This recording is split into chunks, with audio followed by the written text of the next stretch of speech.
You're listening to Death of the Reader. Flex and Herds here for your Murder Mystery World Tour, and we, just for a little special treat, are joined by our editor, Cameron Furlong of the hit show Inquiry. Hello. Wonderful to have you, Cam.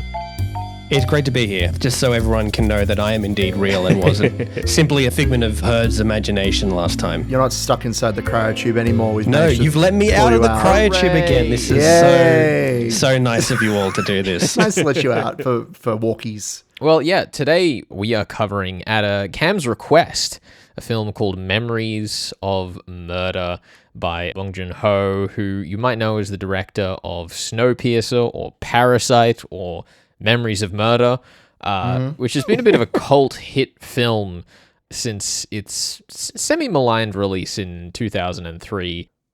I understand that it's like loosely based on a real series of crimes that took place in Korea that were only solved in like 2014 or something. So it's set in 1986 in rural South Korea, and in this small town, women are being raped and murdered by an unknown individual who is believed to be South Korea's first documented serial killer.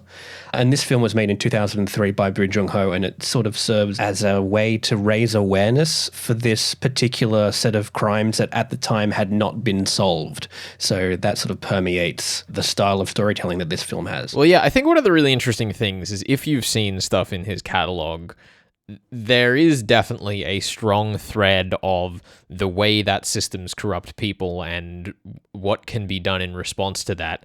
And there's this really interesting through line in this film that the answer is sort of nothing.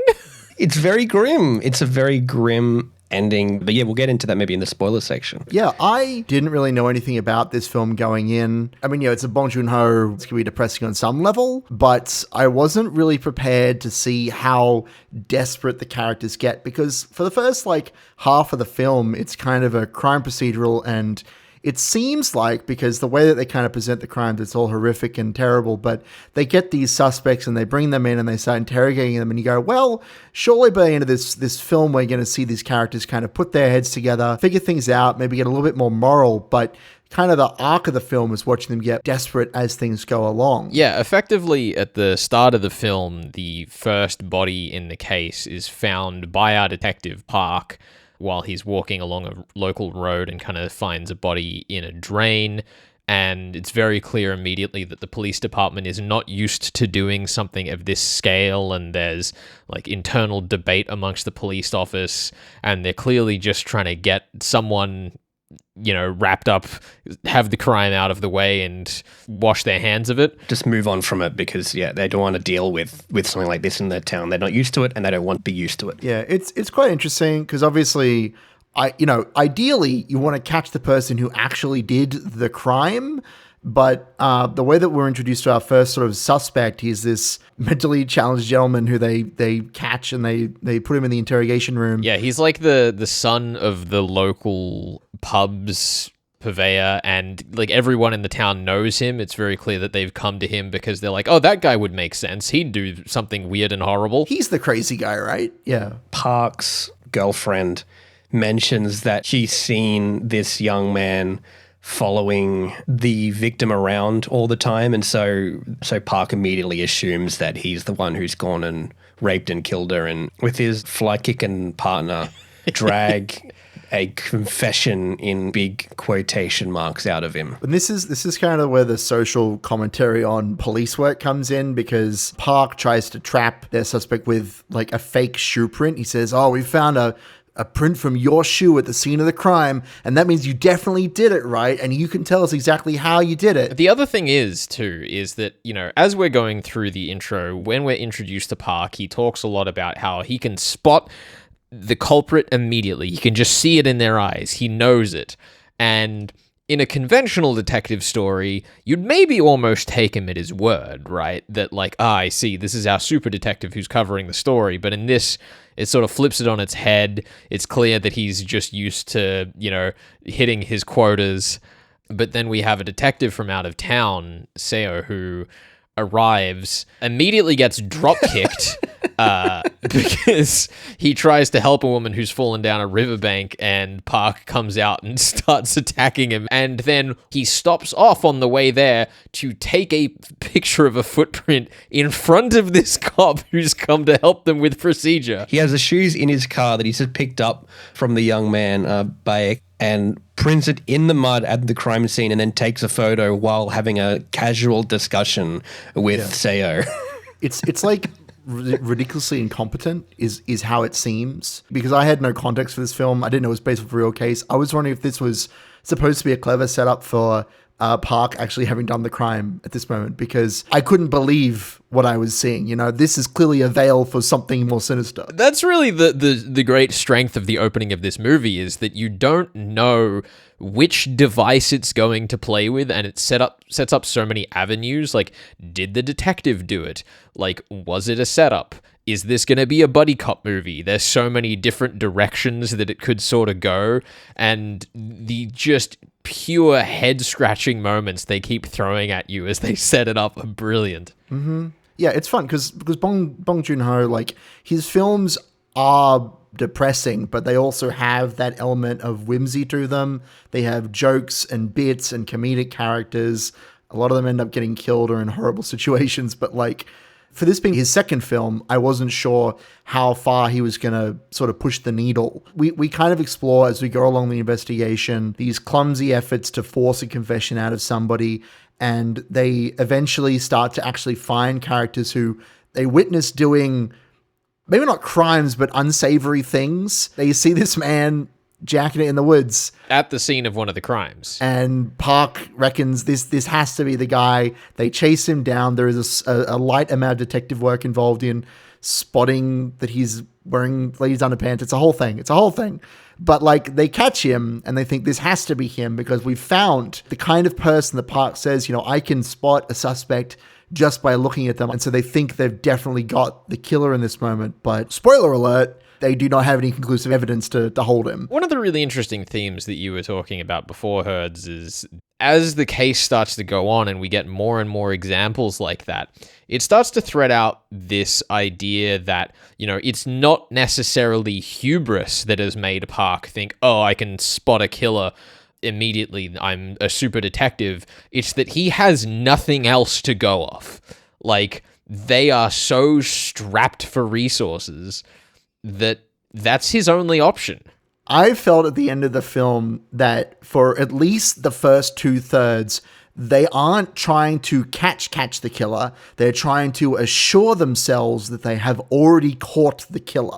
We need something that we can pretend is evidence of his guilt so that we can assure ourselves that there won't be any more crime in our small town. Every time they catch someone, they want to find as hard a proof as they can get that this is the killer, so they can assure themselves that the killer is no longer out on the streets, even if they don't actually have the killer. We get to see Seo's arc. I guess it's an anti-arc. You would normally expect. You would expect Park to elevate him, a small town cop, to elevate himself to the standards held by Detective Seo, and they get to work together and solve this case. And maybe Park has some kind of insight that allows him to solve the case. But what really happens is Detective Seo just becomes more and more desperate to find this killer and ends up using the same techniques that his country counterparts use that he initially turned his nose up at, which I find very interesting. Yeah, I mean, one of the things I actually really liked in that respect was the sort of head honcho of the police department that they work at. I forget the character's name. I think it's the second one, Shin, that I am referring to here. But specifically, the thing that I really liked about that character is that for all of the depressing, like, hopelessness of what everyone else is doing, Shin is really nicely portrayed as, like, actually wanting and believing in the best out of his team. Like, he'll talk them down and bark at them for doing the wrong thing, but he is, like, committed in a way that provides this really nice undercurrent for a group of characters who would otherwise kind of not have a lot going for them. Yeah, he very much is the glue that keeps the gang together in this one. We get a lot of great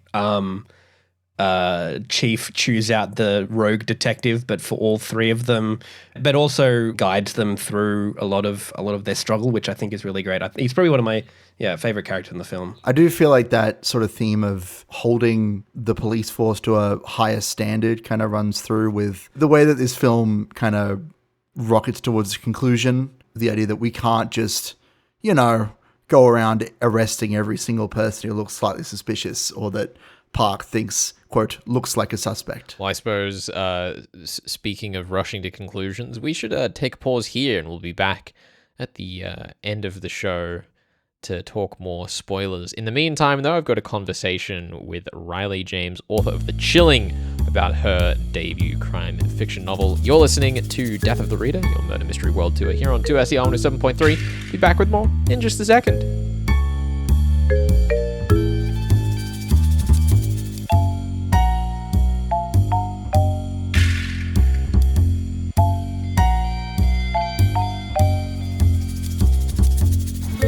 You're listening to Death of the Reader. Flex here with you, and I am here at the Bad Sydney Crime Writers Festival, speaking with Riley James, author of The Chilling. Riley, you are one of the fresh talent authors here at Bad Sydney, which means you're part of my favourite crew at the festival. Huge congratulations on the release of The Chilling this month. Oh, thanks so much. So I guess the first question that I had about the book, we're out here in the cold outside the State Library of New South Wales. Kit goes to Antarctica as a bit of a change after her divorce, but why a forensic dentist for a murder mystery sort of inspired by The Thing? Well, that's entirely accidental. I wrote a manuscript before this one. It was a werewolf novel, and so forensic dentistry played an important role in that novel because it was about analysing bite mark injuries. I put that manuscript in a bottom drawer, but Kit still lived on because she was a little bit prickly, a little bit cold, but very clever. It was also convenient to have her be able to step in as the Antarctic medical practitioner. She would have had a little bit of medical training as a dentist, and something bad happens to the doctor down in Antarctica and she does have to step in.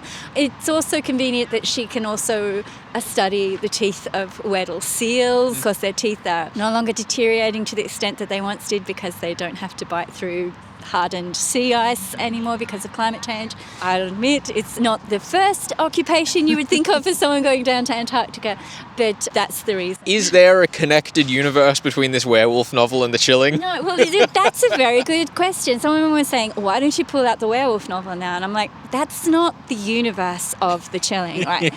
It's a naturalist thriller. There's no supernatural elements. As much as some of the red herrings might play with that and toy with the reader that, hey, maybe we're dealing with alien parasites, maybe not.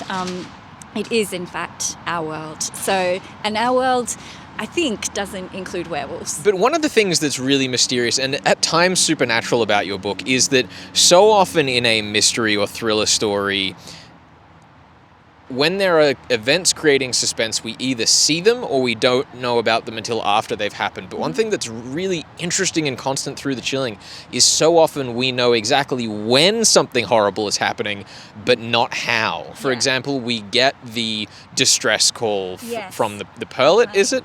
Yes, the pilot Noah, yes. And so we hear a lot about what's going on. We know a lot about their circumstances. Yes. And it's a matter of unpicking something horrible we know has happened rather than discovering something already horrible that has happened. I see. So that relates back to the thing about the thing. I mean, there are no things in my book. As I said, there's no alien horror aspects.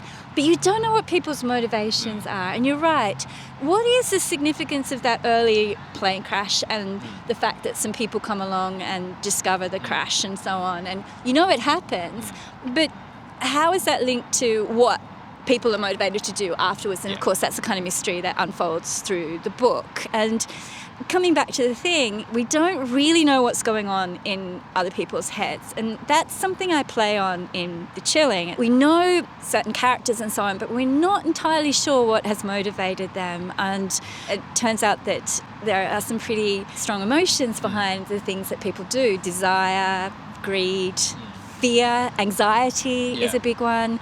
And that only really becomes apparent as terrible things start happening. Can I also just say, I got the copy of this book the day after watching the X-Files rendition of the thing from season 1.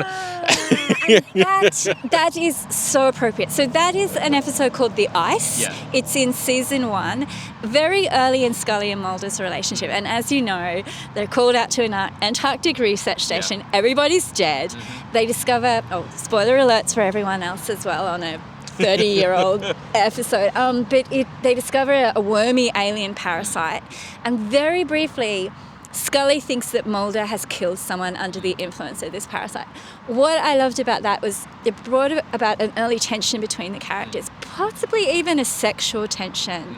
They have to feel one another's back in a room together where they pull down each other's tops early on, and it's a powerful scene. And of course, that tension between the characters goes on for series. And also, like, for your book with Kit and Nick in this book, the tension that they have, because they don't have any predisposed conception of each other coming in the same way that Scully and Mulder do in that episode, which is a theme you kind of play on as the book goes on more and more, that connects back to that crash scene at the very start, is this theme of don't go out on the ice. I love the way that plays on trust in personal relationships. If a character is out in danger, have to put yourself in just as much danger to help them when they might be the killer. Oh, yeah. There's a couple of times I think Kit says, we've been trained not to come and help you. That is something you have to weigh up. And like I said, you want to be with companions who are rational, and you yourself want to be rational. You don't want to rush out there and try to save someone when you're going to fall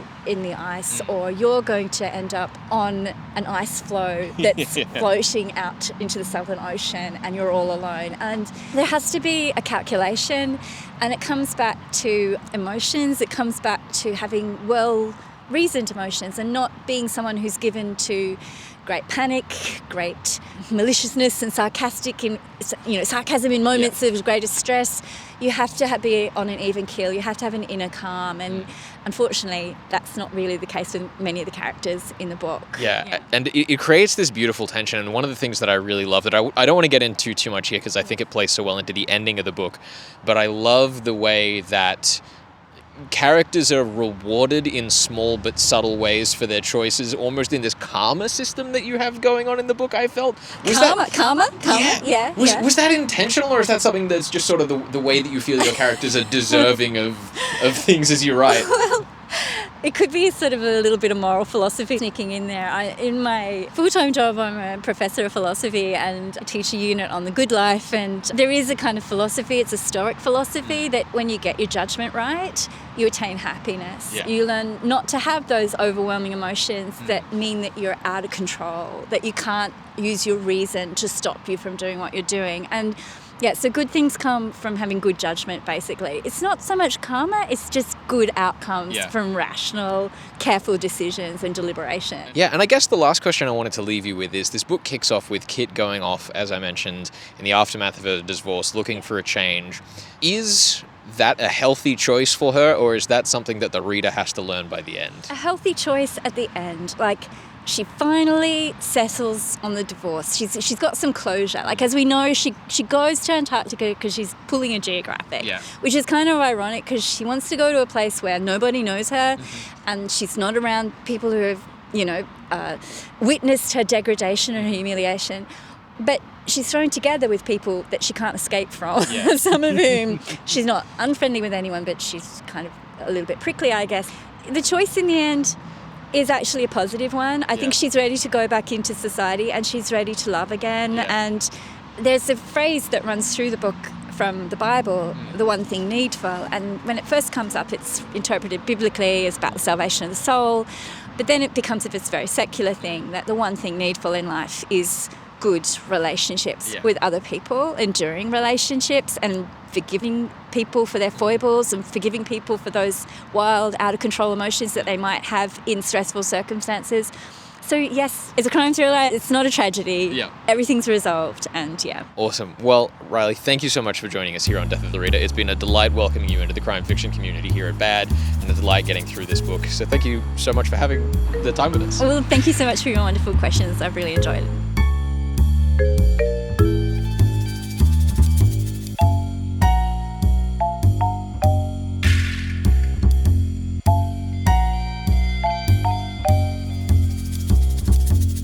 You're listening to Death of the Reader. Flex and Herds here for your Murder Mystery World Tour. We are joined by Cameron Furlong of 2SER's Inquiry. Hello. Our editor-in-chief here at the program, always telling us from behind the scenes what to do. When you hear us refer to production, we mean Cameron Furlong and his gaggle of goons that he orders about.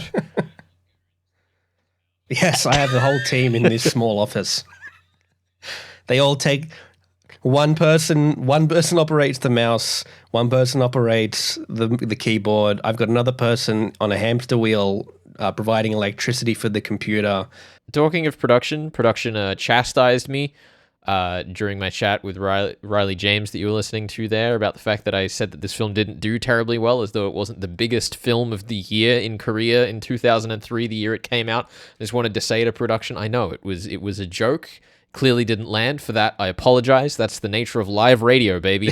I'll make sure to really emphasize the silence that followed that small gag. We are talking Bong Joon-ho's Memories of Murder from 2003. This is an adaptation of a play that was based on a series of crimes that happened between 1986 and 1991 in Korea.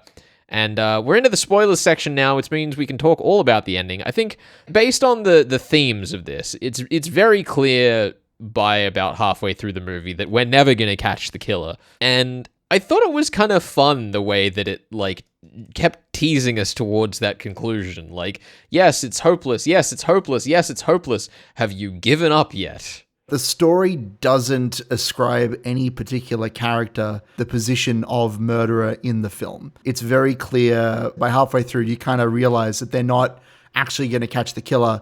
The question is more, what depths of sin are our characters going to go to? The real crime hadn't been solved at this time. And so one of the other ideas is, as well as the police not having any resources to solve the crimes, the other big theme that it plays off with the "it could be anyone, we don't ever meet the killer" theming is sort of implying that the lack of resources in this town has also perhaps made the monster that has committed the crimes. They bring up a case that was a couple of months ago that they never really solved, and it feels like that was the genesis of this killer, where that was his first kill and nothing was done about it, so it maybe allowed him to continue to commit the same crimes. Yeah, I mean, there's a really cool moment where we're getting to that point of the depths of our sin, and it starts to rain, and Shin, he gets on the phone to the big city. He's like, we need every man. We need to lock everybody inside. We need to make sure the killer has absolutely no targets. I'm paraphrasing a bit there. But they just say back to him, the police are suppressing a protest, which is a wonderful example of something that police might be diverted to instead of stopping a rape murder. That's kind of the point that the film is making, that the characters who are presently in the town understand the gravity of the situation, that another person's life is on the line, potentially this time a character that we actually know and care about, and nobody is willing to help. The system is such that they will never get enough cops that can search every house and turn everything over and get all the evidence. And that maybe also, as you say, because of these previous crimes that have been mishandled and the current crime that is being mishandled, maybe there is no longer an option to sort of rescue the operation. Well, there's also that sort of flipping on the head of the fact that when Sarah does first turn up in the town, he makes a prediction about, there being a previous case that matches the sort of MO of the killer. And he's like, I can find all this evidence in 3 hours. And everyone in the town's like, oh, yeah, sure, buddy, whatever you say. And then he does it. But obviously there's only so far that information gets them. They also have the clue that's sort of lit upon by Inspector Kwon. This song gets requested on a radio station at the same time that all of these crimes have happened, becomes this big thrust. It's how they catch one of their suspects that ends up not being the guy. But also, I think really nicely plays into that hopelessness of looking for the pattern where it's yes, well, the song gets requested every time it rains because that's when the killer strikes. In any other story it would be, aha, we figured out the connection. But in this story, it's, well, Just because someone requests a song every time it rains and the killing only happens when it rains doesn't mean that the person requesting the song is also the killer. Correlation does not equal causation. Exactly. But I should point out that you said that person is not the killer, but that's not exactly what they say. When they get the scientific analysis that's supposed to prove whether or not their suspect is the killer or not, it says that it was inconclusive. So this is why I thoroughly enjoy the final conversation when everybody has given up on the case and Park ends up 15 years later or whatever. He's got kids. He's got a new life. He's not a cop anymore. He's like selling... I don't even remember. It's like vacuum cleaners or something. Juices. I think he's selling juices. There you go, juices. Even less useful than vacuum cleaners. He's selling a load of crap. But he goes back to the place where the first murder was found, and there's this little girl like looking at him, and she's like, "Oh, what are you looking under there for?" He's like, "Oh, I was just, looking at a memory of a murder." He doesn't say that, but he might as well have. And she says, "Oh, I saw someone else come by here who said that he'd done something where this body was." And he's like, Park says, "Well, what did this person look like? Because it's the killer, most likely." And she says he looked ordinary, which I love because the viewer's perception of what is ordinary is subjective. It could be anybody. That's why we go through our three main suspects and then sort of discount them, but not really. Yeah, I mean, I don't want to get into the deep politics, because quite frankly, none of the three of us are qualified. And nor is this a show that I think is the correct forum for getting into the full depth of this. But, we're in the middle of a whole series of studies and exposés on the scale of domestic violence in not only the world, but like specifically Sydney has had some pretty horrifying outcomes in those studies. And having the film end on that note was just such an appropriate sucker punch. And at that point, it also feels like a direct plea to the murderer, almost asking, who are you? And it even goes over onto the Blu-ray cover of the Blu-ray that I bought for this, because it has the two detectives, Park and Seo, holding a photograph out of focus, looking directly at the viewer, and the tagline reads, "Do you remember those you murdered? Where are you now?" So this is filmed at a time when maybe it was being brought back up again, and it's a direct plea to the murderer to maybe bring themselves forward. It breaks a fourth wall in a way that is really interesting. I feel like most of the metatextual stories that we cover, no matter what their mediums are, they're metatextual all the way through. Whereas obviously this one does a lot of subversive work. Like the guy who's kicking everybody gets his leg cut off by the end of the film. Park, who says he knows the suspects just by looking at them, doesn't ever actually pick out a freaking suspect in a way that is helpful. And the big city cop has his professionalism turned into essentially savagery. He ends up trying to shoot a guy in cold blood. Everyone's strength is turned against them by the end of this film, right? But I like that even though we're using these subversive arcs for the characters, we don't really use explicitly metatextual devices until the very end of the film, where the film says, we're going to hold up a mirror to the audience and ask you to think critically about what you just watched and how you can apply it to your own life, right? Like it wants you to do that, which is, it's just really cool. Yeah, I mean, frankly, like having a story that is so like captured by the genre of crime and detective fiction, but it sets out and quite triumphantly achieves to do something that I think often, publishers for the sorts of books we usually read would balk at, because, the audience might not be satisfied by that. I don't think that every publisher is so dogged and unimaginative as that, but it's certainly the vast majority of fiction that we get. And seeing something like this, I think is a really solid reminder of like not only the extreme insights that crime fiction can have, but also the power with which that can be delivered. I suppose we should wrap up here. It's been good fun having you on, Cam, talking about Memories of Murder. Thank you for suggesting this, and thank you for joining us. Thanks for having me on. It's been a real fun time. Now, next week on the show, we are going to have a little bit of a special. As you heard when I was interviewing Riley James there, I went to Bad Sydney and I recorded a lot of interviews with a lot of different authors, and I wanted to have a little bit of a chat about the crime fiction community and tie that all together. So next week on the show, we'll be having a bit of a bad Sydney Crime Writers Festival special. Stay tuned for that. We're Flex and Herds. And Cam. This is Death of the Reader. We've been joined by Cameron Furlong. Whoa. We'll catch you next time.